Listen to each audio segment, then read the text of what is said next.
As I stated in my previous review, out of the uncountable mass of rock music, only 15 to 20 albums can truly claim to be worthy of serious attention.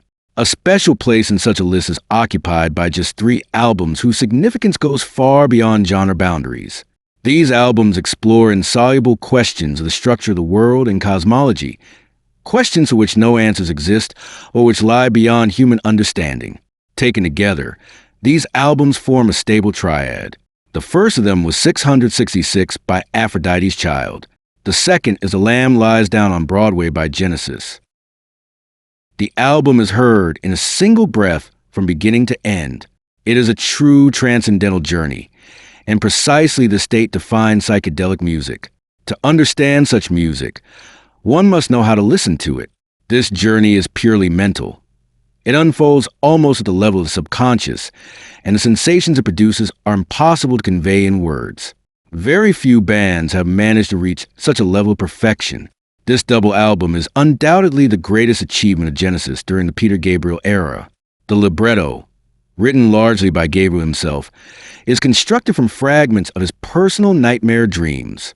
It is the most complete work the band could possibly have created, a point beyond which further improvement was simply impossible. In such situations, bands usually disintegrate, which is essentially what happened. Genesis under Phil Collins is already a pitiful wounded bird, flapping damaged wings, gradually losing altitude and sinking into the stagnant swamp of commercial pop music.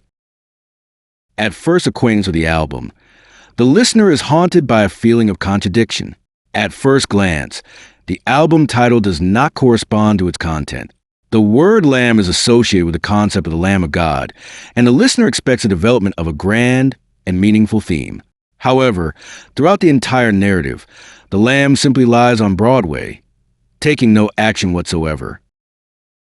Within the album's context, New York and Broadway occupy the entire stage space. There is nothing left beyond them. This grotesque New York is a completed system created by human beings, containing within itself all the errors embedded in human DNA damaged by original sin, together with all the errors accumulated by the system itself. When there is no space or idea for further development, any system can only degrade. This system is no longer a conveyor. It is static and dead, omnipresent, surrounding you everywhere and always, constantly present, much like Solaris by Stanislav Lem. There is no hope here, no religion, no place for a temple, because the system itself has already become a kind of temple of trade and vice. There is nowhere left to drive the merchants out to, and there is no free space anywhere in this pathological universe. Only the lamb lies there, quietly observing what is happening. The action develops rapidly from the very first track. Out of a tunnel emerges the main character, a Puerto Rican named Rael, a young member of the New York criminal gang, armed with a spray can. After a brief walk, he suddenly finds himself in a surreal space where he undergoes a series of displacements and metamorphoses, ultimately turning into a monster, a sleeper man. Soon it becomes clear that all his friends and accomplices are following the same path of irreversible, stereotypical transformations. Among them is Rael's brother John, who turns out to be his exact copy, a mere reflection, or perhaps Rael himself. Everything that happens to them is merely a routine process of the system, the processing of products according to a fixed template. At the end of this merciless cycle, Rael appears before the listener as a fully completed freak, with absolutely no hope of reversal. Everything is finished, and it is utterly hopeless.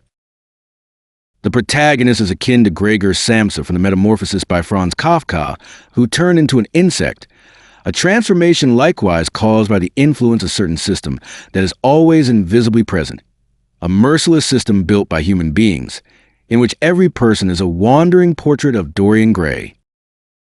In 666 by Aphrodite's Child, the apocalypse is presented as a perfectly functioning system.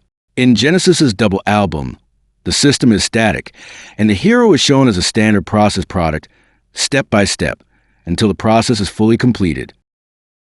Any system created by human beings, including states, is far from perfect and passes through all stages of natural development, from birth to stagnation and degradation.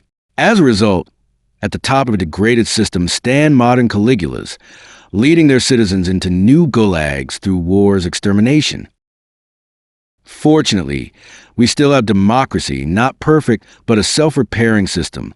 Today, the majority of people in the free part of the world perceive democracy as something eternal, granted once and for all, forgetting that it must be defended every single day. It is easier to enjoy life irresponsibly, failing to notice how you yourself could become a product, thrown into a reborn post-democratic and merciless, now totalitarian system for further processing. The lamb no longer lies on Broadway.